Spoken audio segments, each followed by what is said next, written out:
Cumprimenta a igreja com a paz do Senhor Jesus, amém? Amém. Peço que a igreja abra sua Bíblia em 1 Coríntios, capítulo número 15. Nós vamos ler apenas 4 versos. A partir do verso 1. Então, 1 Coríntios, capítulo 15, a partir do verso 1, diz assim: Irmãos, venho lembrar-vos o evangelho que vos anunciei, o qual recebeste e no qual ainda perseverais. Por ele também sois salvos, se retiverdes a palavra tal como vô-la preguei, a menos que tenhais crido em vão. Antes de tudo, vos entreguei o que também recebi, que Cristo morreu pelos nossos pecados, segundo as Escrituras, e que foi sepultado e ressuscitou ao terceiro dia, segundo as Escrituras. Poder assentar em nome de Jesus. Irmãos, então nessa manhã, o tema da mensagem é lições de 1 Coríntios no capítulo 15.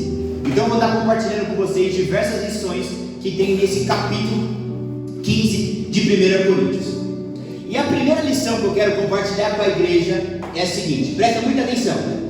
Para o evangelho funcionar na sua vida, quem é que deseja que o evangelho funcione na sua vida? Porque às vezes a gente vem para a igreja, às vezes a gente escuta as palavras, escuta as pregações e sente que o evangelho por algum motivo não está funcionando na nossa vida. Então a primeira lição para o evangelho funcionar na minha e na sua vida, nós precisamos entender que para o evangelho funcionar em nós é necessário um tripé. Para o evangelho funcionar na minha e na sua vida é necessário um tripé. E que tripé é esse? Nós acabamos de ver esse tripé aqui no verso 1, que diz assim, que nós devemos receber o anúncio da palavra. Do anúncio da palavra vem o recebimento da palavra, e do recebimento da palavra vem o permanecimento naquela palavra. Então o evangelho só vai funcionar na vida do Douglas, só vai funcionar na vida do José, se nós tivermos esse tripé na nossa vida. E que tripé é esse? A primeira perna desse tripé é o anúncio do evangelho, a pregação da palavra. E é isso que o apóstolo Paulo está dizendo aqui. Porém, somente o anúncio da palavra, somente a pregação da palavra não transforma e não muda a minha e na sua vida, não faz com que esse evangelho funcione para mim e para você. O anúncio é só o primeiro degrau, o anúncio é só a primeira parte.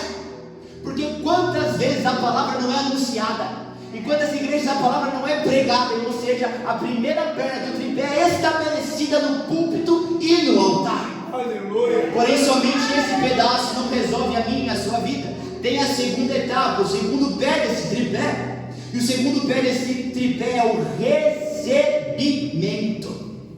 Porque não adianta nada eu preparar um presente lindo e belo para o pastor Sérgio, se quando eu entrego esse presente para ele, ele não quer receber. Não importa o quanto eu prepare algo lindo, uma refeição maravilhosa, e eu coloco essa refeição à mesa, se a pessoa não quer se alimentar daquilo, e se ela não está com apetite, de nada vale todo o esforço e o trabalho que eu fiz. Por isso que o segundo pé desse tripé para o evangelho funcionar na sua vida é o recebimento. Aleluia. E o que significa recebimento de forma prática? É você receber na sua vida aquilo que está sendo anunciado e pregado aqui no altar. Porque não adianta o altar entregar um alimento sólido se na hora do recebimento você está sem apetite. Não adianta o altar preparar o banquete, que é na hora do anúncio, se na hora do recebimento, se na hora da alimentação e da nutrição, você fala: esse alimento eu não quero, esse alimento eu não ingiro, esse alimento eu não coloco para dentro. Meu Deus. Primeiro pé, anúncio, pregação. Segundo pé, recebimento. Mas ainda assim, se não houver a terceira etapa e o terceiro pé desse tripé, o evangelho não vai funcionar na minha e na sua vida. E qual é esse terceiro pé? É o permanecimento naquilo que tem sido pregado. Tanto é que, se a gente for analisar, o primeiro versículo diz assim, também vos notifico, irmãos, o evangelho que já vos tenho anunciado, o qual também recebeste, e no qual também permaneceis. Então aqui no verso 1 está falando sobre as três coisas: o anúncio, que é a pregação, o recebimento, que é a pessoa que está ouvindo receber aquilo, e a terceira, e quiçá a mais importante, é o permanecimento naquilo que tem sido anunciado. Não basta a palavra ser pregada, e não basta você receber a palavra que está sendo pregada. É necessário a palavra ser pregada, você receber e você permanecer na doutrina a qual você está sendo ensinado. Porque de nada vale a palavra ser pregada e aqui no domingo eu levantar minha mão e falar eu recebo, e eu praticar aquela palavra na segunda, na terça e na quarta tarde já entrou a palavra da noite, já entrou outra palavra, eu me esqueço da palavra de domingo, e eu volto para trás, e eu retrocedo.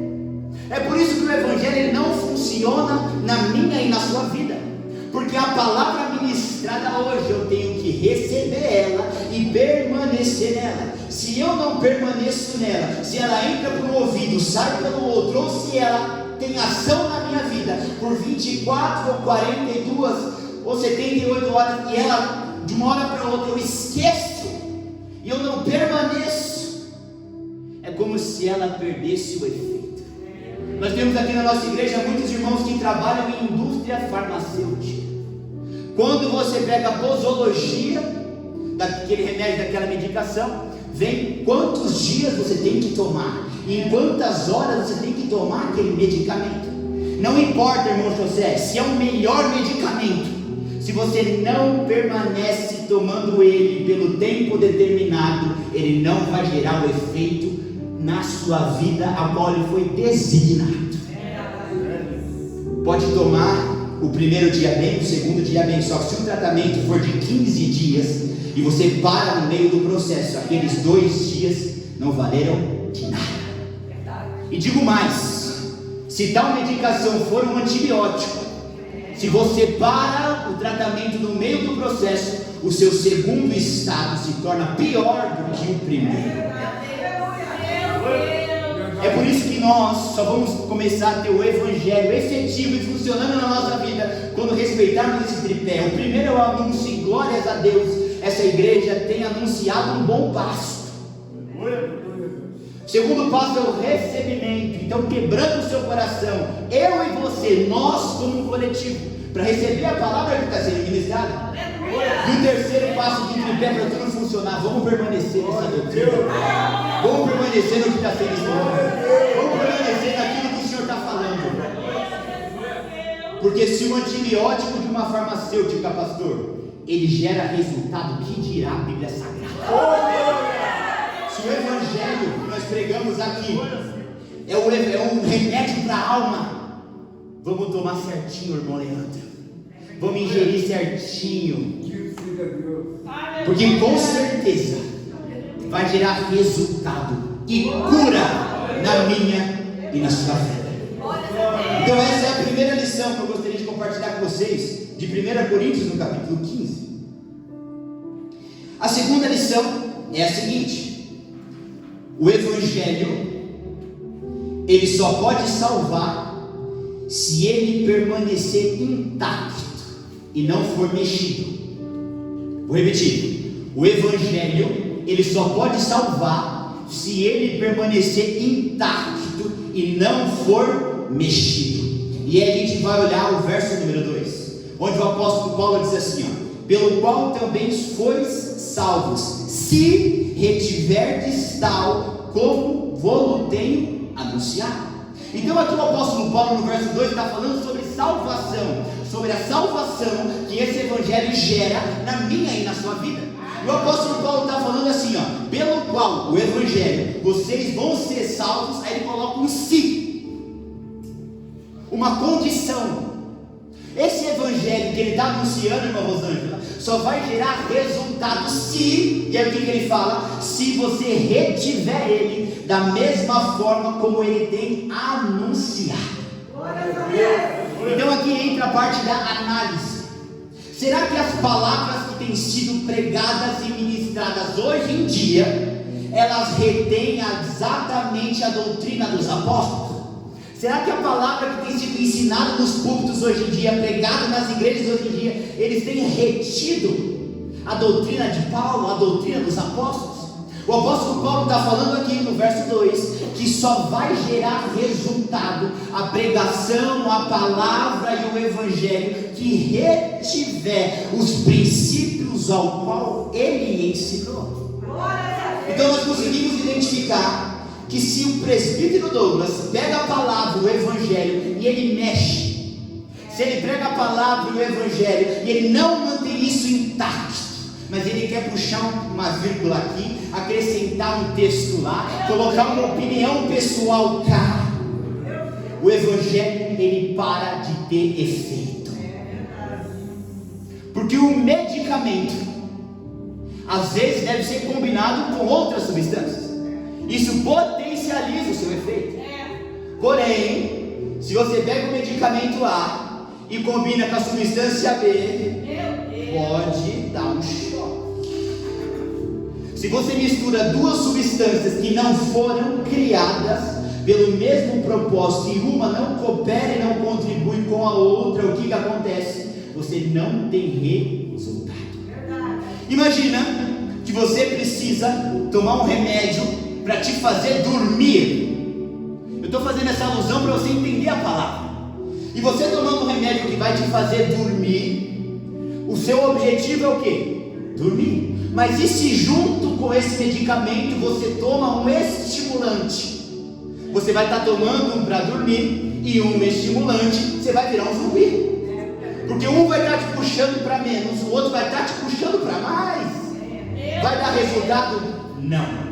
Não dá resultado, presta atenção nisso. Não dá resultado nem daquele que dá para menos e nem daquele que dá para mais. Será que com essa alusão a gente começa a enxergar que hoje em dia muitas igrejas têm pregado um evangelho que não funciona? Que não gera efeito, nem para menos e nem para mais.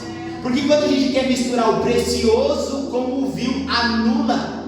Aí a pessoa nem entra no céu, porque a palavra está mexida, não está intacta.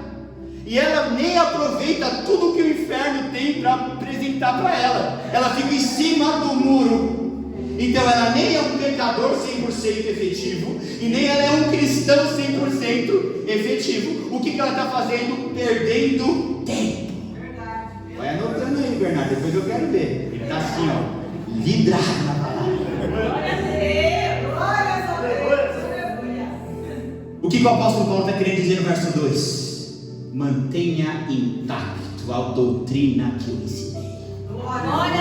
Porque quando você pega a doutrina que está sendo ensinada pela palavra, pela Bíblia, e você quer mexer, você quer adulterar, você não obtém resultado.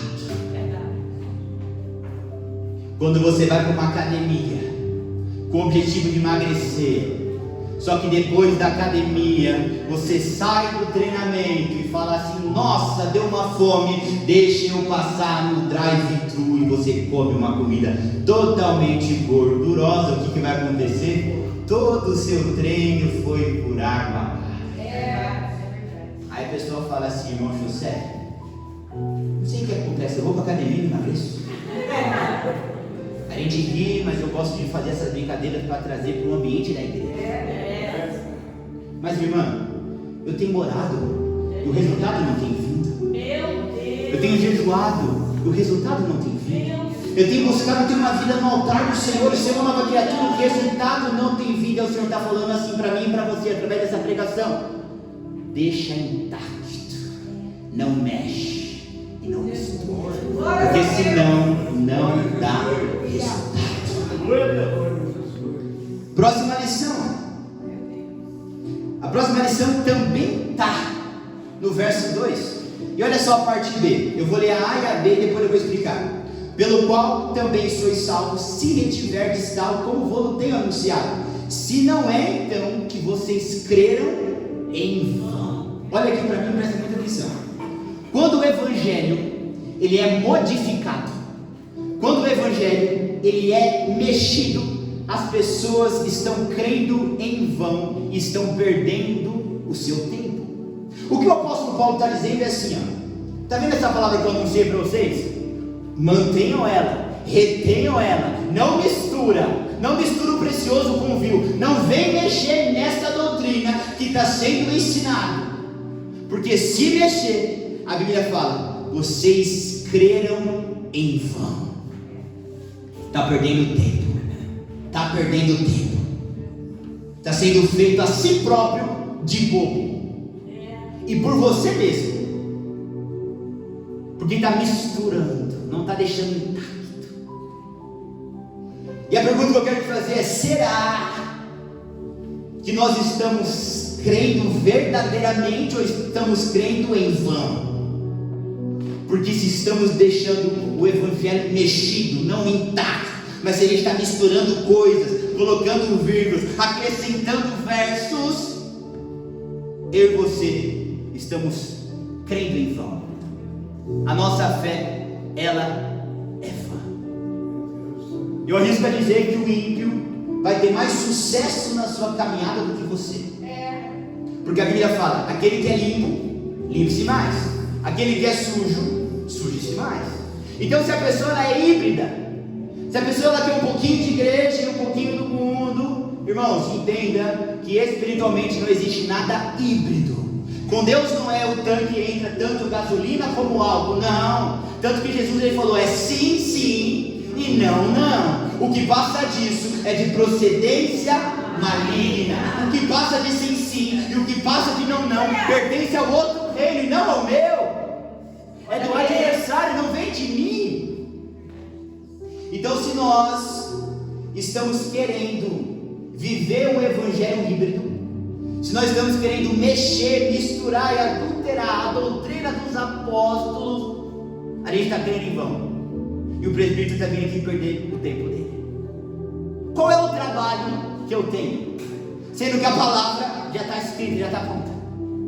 Eu tenho que vir aqui, irmão José, e pregar. Eu não sei se estão vendo o que eu estou fazendo aqui. Eu estou pegando verso por verso e explicando o verso para vocês. Eu não tenho que escrever, eu não tenho que escriturar. Não vai entrar aqui no final da Bíblia, depois de Apocalipse, um livro meu. Não vai entrar um livro meu. Eu não tenho que opinar. Eu só tenho que vir aqui e mostrar e ensinar o que já está feito, já está pronto da palavra.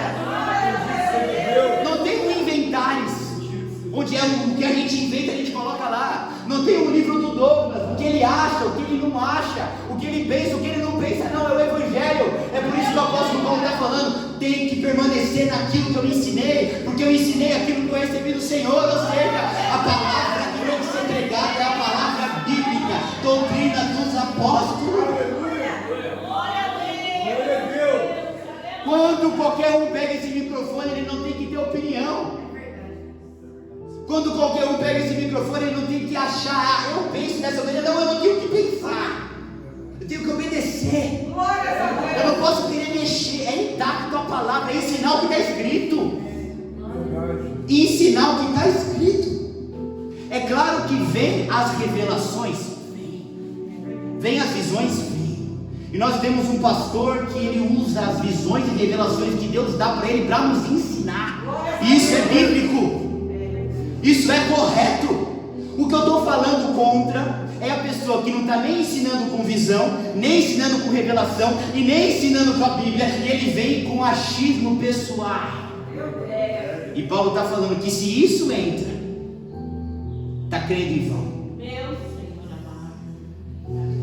E agora entrando um pouco mais no tema de hoje, que é a respeito da obra de Cristo, que é a respeito da Santa Ceia.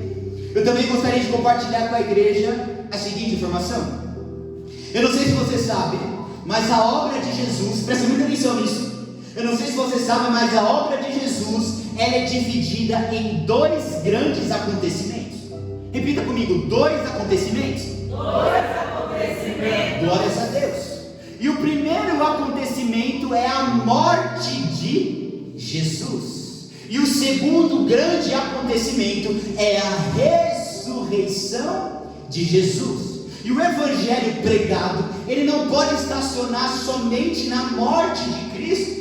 O culto de Santa Ceia, ele não pode ficar pausado somente na morte de Cristo. Porque a morte de Cristo não se resume em morte e em crucificação. A crucificação e a morte é 50% do projeto, 50% do trabalho, e eu vou te provar isso na Bíblia. Os outros 50% que nós não podemos deixar de fora é a ressurreição do Senhor Jesus.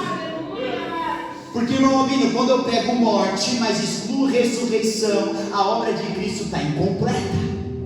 Então, quando a gente tiver que definir a obra de Jesus, que nós não viemos a definir a obra de Jesus como Ele morreu pelos meus pecados, você está definindo 50% só do que Ele fez.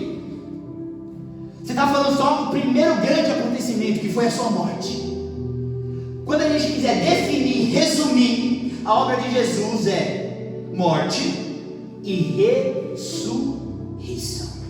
E agora eu vou te explicar cada uma dessas etapas. E a primeira que eu gostaria de compartilhar é a sua morte, porque só ressuscita alguém que primeiro morreu. Então a pergunta que fica é: por que Jesus morreu? Eu quero te ensinar hoje o porquê Jesus morreu. Qual foi o motivo da morte dele? E a Bíblia diz que Jesus ele morreu como uma oferta pelo nosso pecado, satisfazendo a justiça e a ira de Deus sobre nós. Tudo isso devido à nossa velha natureza pecaminosa. Então, a primeira grande obra de Jesus, que foi a sua morte, Ele morreu como uma oferta, Ele morreu como um sacrifício em nosso lugar. E com essa morte dele, com esse sacrifício dele, Ele cumpriu tanto a justiça de Deus, como a ira de Deus. Só que tudo isso aconteceu por conta de algo chamado velha natureza. Olha só, não precisa abrir para a gente não perder tempo, mas eu vou ler exatamente o texto que resume isso que eu falei aqui para você. Lá em Romanos 8,3 diz assim, ó: porquanto aquilo que a lei for incapaz de realizar, por estar enfraquecida na natureza pecaminosa, Deus o fez enviando o seu próprio Filho, à semelhança do ser humano pecador, como uma oferta pelo pecado. Então olha só, a Bíblia está falando sobre uma velha natureza, uma natureza fraca, pastor, uma natureza sem força. E aqui em Romanos 8,3, quando fala sobre essa velha natureza, fala que essa velha natureza faz cair sobre o homem a ira de Deus e a insatisfação de Deus. E aí, por conta disso, o próprio Deus, Ele envia o seu Filho, porque nós temos um Deus irado, nós temos um Deus bravo, nós temos um Deus que precisa que a justiça dele seja feita.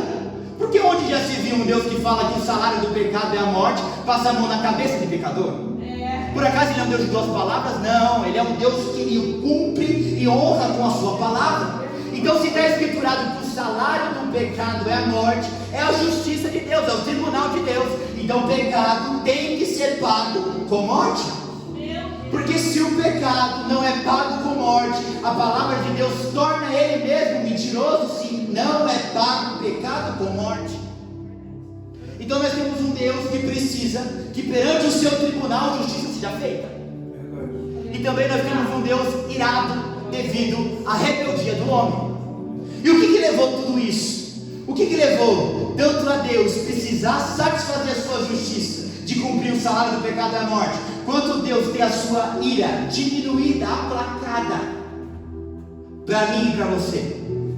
Era necessário haver derramamento de sangue. E tudo isso aconteceu devido à velha natureza. É isso que o Romanos 8,3 está dizendo. Então a velha natureza, a natureza que eu e você herdamos ao nascer de Adão, ela faz eu e você já nascer com a ira de Deus sobre a minha e sobre a sua vida. É verdade, Senhor. Então, como herança do nosso pai Adão, a gente obteve a ira de Deus sobre nós. Olha que linda essa herança.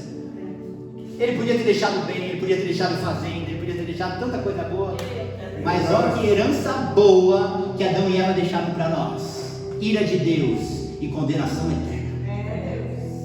E se não bastasse a ira, irmão José, nós também temos um tribunal que precisa fazer justiça. E aí entra o amor de Deus. Oh, meu Deus. Ah, não foi o Douglas que pecou? Derrama o sangue dele. Deixa pagar a dívida. A dívida não é de quem? Não é do Douglas? Então derrama o sangue dele. Justiça seja feita sobre a vida dele. Não. O Douglas pecou. Pecou. Quem que você vai dar aqui? Meu filho. Quem que pecou foi o Douglas? Foi. Ixi, fez e aconteceu. Achou que era o dono do mundo. Pecou. Vamos condenar ele? Não. Vamos condenar que o meu filho passar o pai. Então nós vemos uma natureza caída e pecaminosa que talvez você entrou com ela hoje aqui. Porque você ainda está parado lá na crucificação. E a crucificação é 50% da obra. E você está falando, eu tenho 20, 30, 40, eu tenho 50 anos de igreja, irmã Eliette. E eu ainda não fui liberto. Sabe por quê? Porque a teologia a qual você foi ensinado e a palavra a qual você recebeu limita Jesus à cruz. E cruz não resolve o problema. Porque se cruz e se morte recebesse o problema, a morte de animais tinha dado um fim ao meu e ao seu pecado. Eu não sei se você lembra, mas antigamente, para diminuir a saída de Deus e para a justiça de Deus ser satisfeita, eram mortos quem? Animais com derramamento de sangue. Então o animal era morto, havia o derramamento do sangue do animal. E aí a palavra de Deus que diz que o salário do pecado é a morte, era feita justiça sobre essa palavra de Deus. Ele cumpriu o que ele falou. E logo depois, a ira de Deus ela era diminuída e aplacada. Morte, morte. Só que entre a ovelha sai a ovelha e a natureza continua a mesma. Meu Deus, é verdade. Entra cordeiro, sai cordeiro e a natureza continua a mesma. Eu quero que você entenda que o que leva a Deus ter ira sobre mim e sobre você, e o que leva a Deus ser necessário, a justiça dele ser satisfeita, é essa velha natureza que eu e você carregamos a partir da queda e da morte de Adão. Quando ele e Eva caíram em pecado. Quando Adão e Eva comeram aquele fruto, eles morreram. Eu penso você quando Adão e Eva comeram aquele fruto, que eles só viram que eles estavam nus e se cobriram e se esconderam de Deus. Aí Deus pegou os animais, fez uma cobertinha e cobriu eles. Não. A Bíblia não fala que o salário do pecado é a morte? Então quando Adão e Eva comeram aquele fruto, eles morreram no âmbito espiritual. Eles morreram diante de Deus. Eles se afastaram do Senhor. Aquela presença que chegava de tarde e que chamava eles pelo nome, agora fala assim: sai do meu jardim. Então o Deus que era pró Adão e Eva se tornou contra Adão e Eva. Tira eles daqui, coloca os anjos de guarda, porque eu não posso mais manter contato com eles. Eu quero que você entenda que a maior perda que Adão e Eva tiveram não foi o Éden, mas foi a presença de Deus. Ah, mas a gente olha sobre o Éden, pastor Sérgio. Era fruta, era fruto, era tudo que eles tinham ali. Não precisava, o irmão Lucas, semear, estava tudo ali, estava tudo pronto. Eu imagino que se a gente fosse fazer uma alusão a hoje, imagina que seria Dubai, ali tem tudo, do mais tecnológico, do mais preparado, do bom e do melhor. É verdade, Deus. E a gente olha para Adão e Eva sendo expulsos daquele lugar, a gente fala assim: perderam do melhor fruto, agora vão ter que trabalhar. Essa foi a menor das perdas. A perda verdadeira foi a presença. Depois da queda você nunca mais viu. No fim da tarde, Adão, aonde você está? Essa velha natureza que nós herdamos de Adão e de Eva faz com que a ira que caiu na vida de Adão e Eva caia sobre a minha e sobre a sua vida. E aí nós vemos que Deus ele traça um plano através do seu Filho. A Santíssima Trindade se reúne, o Pai, o Filho e o Espírito Santo, e fala assim: vamos salvar essa humanidade. E aí a Bíblia diz em Romanos 8,3 que como essa velha natureza ela era pecaminosa, obrigado, como essa velha natureza ela era imunda e só me dava um salário para eu receber, que era a morte, eles falaram assim: vamos enviar Jesus. Só que quando a gente gente fica somente preso na morte de Jesus, a gente está tendo o entendimento que Jesus é semelhante a um animal, que Jesus é semelhante a um cordeiro, que Jesus é semelhante a uma ovelha. Aleluia. E aí a gente fica matando cordeiro, matando ovelha, e a natureza não muda. Tanto que, periodicamente, eles tinham que ir ao sacerdote para oferecer o quê? Oferta.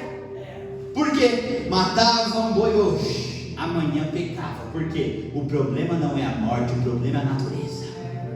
Matava uma ovelha amanhã, depois a ira voltava. O desconforto de Deus voltava. Por quê? Porque não é sobre ovelha, não é sobre morte, não é sobre matar animal, é sobre a natureza.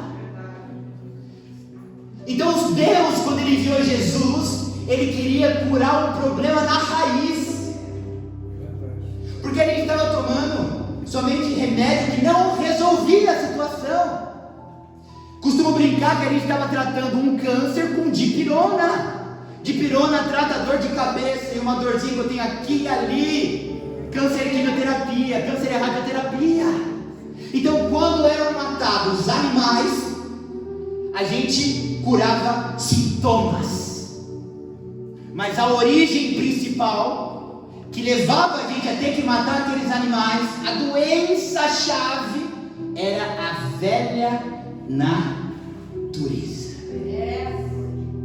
Então entra Jesus e fala assim, Jesus como sendo a solução de todos os problemas que eu e você precisamos, Ele falou assim: eu vou tratar os sintomas. E os sintomas não é a morte, porque se eu tenho uma doença, que é a minha velha natureza, que me faz pecar, quando eu mato o animal, eu estou curando o quê? Os sintomas. Então Jesus, Ele disse assim, ó, na minha morte e na minha crucificação, a gente trata os sintomas. Porém, se a gente olha somente para a morte, a gente fica tratando os sintomas. É por isso que a nossa vida ainda não foi resolvida, porque sintomas você medica hoje, só que se a doença interna não foi curada, amanhã ele volta. A dor ela é tratada hoje, mas se a doença não é curada, daqui a 3 dias ela volta. Então por que você acha que você está tanto tempo na igreja e ainda não foi transformado? Porque você está vendo Jesus crucificado e morto. 50% da obra, tratamento de sintomas. Quando Jesus morreu, Ele fez uma obra semelhante à dos animais, que é tratar sintomas. A única diferença de Jesus para aqueles outros cordeiros e animais é que Ele, por ser tão sublime e grandioso, Ele ofereceu uma oferta única, que não necessitava ser repetida ela.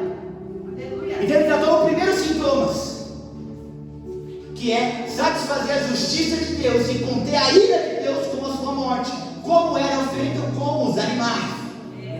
Então nessa primeira parte, nesse 50% de entendimento, eu compartilhei com você a crucificação dele, a sua morte. E talvez você está tanto tempo na igreja que você está estacionado aqui. Por quê? Porque eu e você estamos fazendo com Jesus igual nós fazíamos como animais. Por quê? Eu peguei, eu venho para a igreja, eu dobro meu joelho, eu falo assim: Senhor, tenha misericórdia da minha vida, me perdoe. Aí eu me levanto. Isso aqui, esse ato, pastor, é como se eu estivesse sacrificando um boi, é como se eu estivesse sacrificando uma ovelha. Por quê? Porque se eu não trato o que está dentro, que é a velha natureza, eu volto. É por isso que eu venho quarta, dobro o joelho e peço perdão. Domingo eu estou pedindo perdão pelo mesmo pecado que quarta, e na quarta pelo mesmo pecado de domingo. E a gente não sai desse ciclo, porque a gente está preso em um Jesus crucificado no madeiro, olhando somente para a sua morte. Aí eu olho para a morte sacrificial dele, venho para a igreja, peço perdão. E na minha vida, por eu entender só 50% da obra, na minha vida Jesus é semelhante a uma ovelha, Jesus é semelhante a um boi, a um carneiro, morto em prol do meu pecado. Onde eu venho na igreja, aí o que a gente fez hoje pelo falso entendimento da palavra? A gente hoje modernizou o sacrifício de animais. E a gente está transformando o sacrifício de animais em algo, utilizando Jesus na nossa modernidade. Então, ao invés de a gente pegar um boi ou uma ovelha para matar, a gente dobra o joelho dentro da igreja, pede perdão e volta repetindo aquilo. Por quê? Porque eu tenho um sacrifício lá que foi feito já. Qualquer coisa, eu tenho um cordeirinho ali para eu matar. Eu tenho uma ovelhinha ali pronta, que qualquer coisa a gente imola ela, é defeito de derramamento de sangue, está tudo certo, está tudo resolvido. Aí eu, por ser um cristão que não entendeu a obra completa, mas 50% da obra, eu fico preso num Jesus morto em prol de perdão. Assim como uma ovelha, assim como um boi, onde eu venho, me prostro, ao invés de eu imolar um animal, hoje eu começo a fazer, só dobrar o joelho e falar: Senhor, me perdoe, tenha misericórdia da minha vida, eu sei que o preço já foi pago, amém. Qualquer coisa, domingo que vem eu volto, eu ofereço de novo o sacrifício, porque o que mais tem aí é ovelha e boi sobrando para eu queimar em prol dos meus pecados. Então a gente está olhando para a cruz, irmão Albino, para a obra dele, somente nele crucificado, pendurado em prol de perdão de pecados. Mas a cruz, ela só trata sintomas. Por quê? Não é o pecado que é resolvido na cruz. Se eu venho e dobro o joelho, eu estou pedindo perdão de um pecado, amém ou não amém? Amém. Então, se eu estou pedindo perdão por um pecado, esse pecado é os sintomas. E qual que é a origem dessa doença? É a velha natureza. Então eu estou usando a cruz de Cristo para tratar sintomas, porque a morte dele para perdão de pecado trata somente os sintomas do pecado. E aí o que a gente matava animal, hoje a gente vem para a igreja e dobra o joelho e fala: me perdoa, e está perdoado. Só que enquanto a doença não for curada, entra culto e sai culto, o evangelho não muda a minha vida. Entra culto e sai culto, e o evangelho não funciona na minha vida. Entra culto e sai culto, e parece que as peças espiritualmente não se encaixam, e nada funciona. E esse evangelho não funciona para mim e para você. Por quê? Porque eu estou preso em 50% da obra, que é a morte dele para perdão de pecados. Porém a Bíblia fala que se fosse somente para Jesus perdoar o meu e o seu pecado, fazer essa 50% da obra, ele não precisava ter mandado o filho dele. Porque a única coisa que a gente poupou foi animal. Me perdoe. Porque se eu continuo dentro de uma igreja com uma velha natureza, está dando sintomas, e somente vindo para a igreja para tratar pecado, sendo que o que faz esse pecado ser gerado é a natureza pecaminosa, só a gente ganhou, até financeiramente. Que agora não tem mais que comprar boi, que comprar ovelha, só vir para a igreja, dobrar o joelhinho, está tudo certo. Jesus não morreu somente para pecado. Esse é 50% da obra. Ele morreu pelo pecado. O texto fala que ele me remiu pelos meus pecados. Ele me tratou pelos meus pecados. Então na cruz foi tratado os sintomas. Glórias a Deus. Mas agora eu quero usar o restante de tempo que eu tenho para trabalhar com você a segunda parte da obra. Porque o próprio texto aqui de 1 Coríntios 15 fala que se ele não tivesse ressuscitado, em vão teria sido a sua morte. O texto fala aqui em 1 Coríntios 15 que se Jesus não ressuscita, a morte dele teria sido em vão. Vamos ler para você não achar que eu estou doido? Pega a sua Bíblia, 1 Coríntios capítulo 15.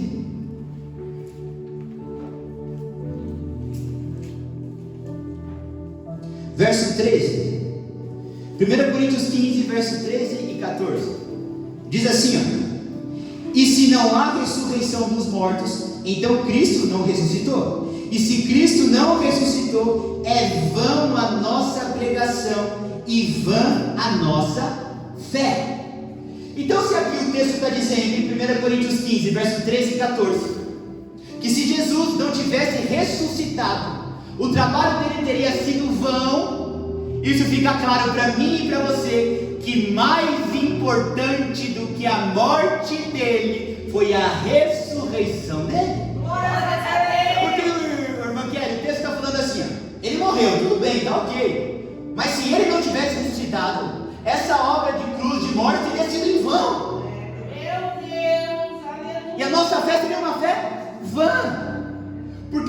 principal objetivo de Jesus ter vindo para a terra não foi ele ter morrido, mas foi ele ter ressuscitado.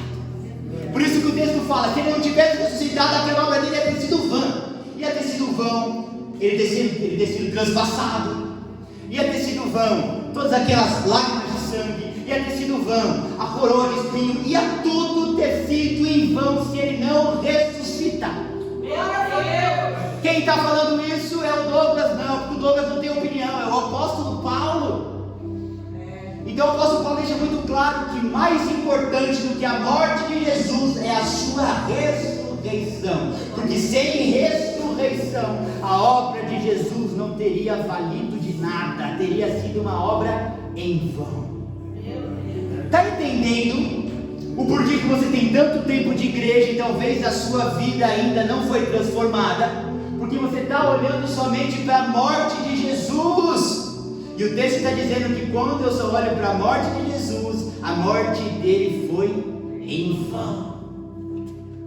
Porque se nós transformamos Jesus num simples cordeiro, onde eu mato cordeiro atrás de cordeiro, peço perdão atrás de perdão, mas o problema não é o cordeiro, o problema é a natureza. Meu Deus, aleluia. O problema é a natureza. Então eu quero que você olhe para você hoje e fale assim: o problema não é o sacrifício, o problema não é o pecado, o problema é a natureza. Mas Douglas, deixa isso mais claro: o problema não é o cigarro, o problema é a natureza que te leva a fumar. O problema não é a bebida, o problema é a natureza que te leva a beber. O problema não é a prostituição e a traição, isso é sintoma. O problema é a velha natureza que te leva a te prostituir e a ser um homem adúltero. E aí a gente vem para a igreja e a gente vai atrás do recurso da cruz de Jesus, que foi a sua morte, para tratar a consequência, a bebida, o cigarro, a cocaína, a traição, a infidelidade. Mas tudo isso, meu irmão e minha irmã, é sintomas. É por isso que a vida não muda. Porque não é a respeito de você beber, fumar ou cheirar. Porque tem muito ímpio que não bebe, não fuma e não cheira e vai para o inferno igual. Eita Deus. Porque se ele não te pega na bebida, se ele não te pega na cachaça, ele te pega no tabaco. Se ele não te pega no tabaco, ele te pega na mulher. Se ele não te pega na mulher, ele te pega no jogo, mas ele te pega. Porque não é a respeito de beber, fumar e cheirar, é a respeito de natureza. E aí quando eu fico olhando somente para a morte de Cristo, e pelo amor de Deus, não vai tirar as minhas palavras de contexto. A morte de Jesus resolveu 50% do meu problema. Mas o texto fala que somente ela não é suficiente. Porque se não houvesse a ressurreição dele, a sua morte teria sido igual. Então quando a gente vem para a igreja para tratar o cigarro, eu quero que você mude até a forma que você vai orar a partir de hoje. Que a gente vem para a igreja e fala: Senhor, arranca de mim o cigarro. Senhor, arranca de mim a bebida, arranca de mim a droga, arranca de mim a mentira. Deus, ele arranca a mentira, ele arranca o cigarro, ele arranca a droga. Você cai no jogo, você cai no adultério, você cai na infidelidade. Porque bebida e cigarro não é o seu maior problema, isso é sintoma. O seu maior problema é natureza. Então substitua a sua oração, ao invés de Senhor, arranca de mim a bebida, fala: Senhor, muda a minha natureza. Glória a Deus, glória a Deus. A Bíblia não fala que a gente conhece a árvore pelo fruto que ela dá? Então nós precisamos ser uma árvore nova. Então não é: Senhor, corrige esse fruto, que a bebida, você tem que entender que a bebida é cigarro, pó, isso aqui é um fruto podre. Ele está falando para Deus: Deus, arruma esse fruto podre, que eu acho que é esse fruto podre que está travando a minha vida espiritual. Deus está falando: meus filhos, eu trato essa fruta ali em cima, daqui a pouco tem que tratar a fruta ali embaixo. Eu trato a fruta da direita, daqui a pouco tem que tratar a fruta da esquerda. Não tem inseticida que dê conta desse fruto do pecado. Eu já estou cheio dele aqui, né?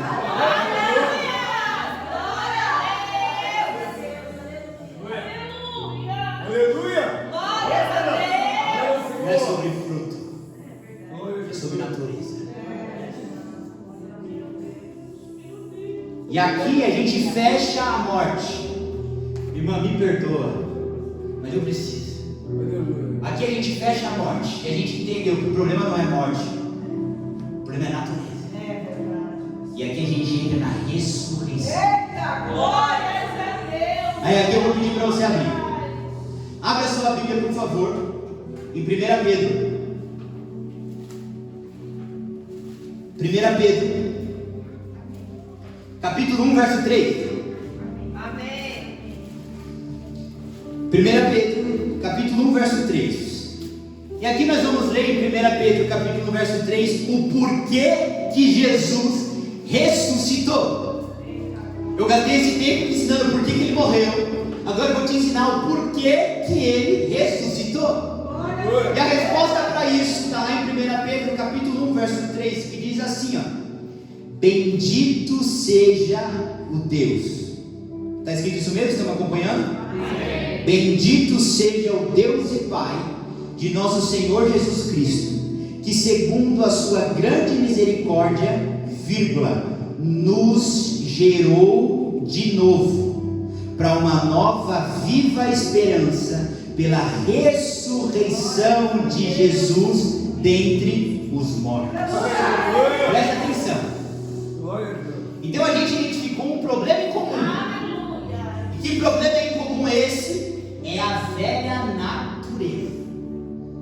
Que não adiantava ficar matando animal, deixando de matar animal, porque o problema era ela. E nós acabamos de ler em 1 Pedro 1,3 o remédio que resolve o problema dessa velha natureza. Aleluia! E aí o texto que nós lemos diz assim, ó: segundo a sua grande misericórdia, ele nos gerou de novo. Glória a Deus! Qual é o significado de gerar de novo? É um novo nascimento. Glória a Deus! Ele nos gerou de novo, é um novo nascimento. É aquele novo choro depois da palmada. É aquele embrião, aquela criança saindo de dentro da mãe. É aquele cordão umbilical todo sujo que o médico corta, dá uma palmada, é aquele choro. Por quê? Porque agora tem ar no pulmão, nasceu algo novo aí. E a Bíblia está falando que ele nos gerou de novo para uma viva esperança. Ele está falando sobre um novo nascimento. E que novo nascimento é esse? É um novo nascimento de uma nova natureza que eu e você antes não tínhamos. Meu Deus, aleluia! Então nós tínhamos apenas uma natureza, a natureza do pecado. E por isso era sintoma atrás de sintomas: bebida, cigarro, drogas, mentira. Por quê? Porque o sintoma e a doença principal era a velha natureza de pecado. Porém a Bíblia fala que houve um ato de Jesus que fez com que essa nova natureza nascesse. A gente pode dizer que o parto, presta atenção, o parto dessa nova natureza foi a ressurreição de Jesus. Aleluia! Porque de acordo com 1 Pedro 3, irmã Marcela, essa natureza ela só veio nascer em mim e em você quando Jesus ressuscitou dentre os mortos. Aleluia! Então quando Jesus ressuscita dentre os mortos, é como se estivesse acontecendo um parto para dentro de nós, essa nova natureza, essa nova criatura, esse novo homem e essa nova mulher nascerem. Ele ressuscita e essa nova natureza nasce junto com ele. Ele ressuscita dentre os mortos e essa nova natureza, agora a natureza divina, agora a natureza do Espírito, ela nasce em mim e em você. Nós temos acesso a essa nova natureza, nós temos acesso a essa nova oportunidade, nós temos acesso a essa nova árvore que vai dar novos frutos.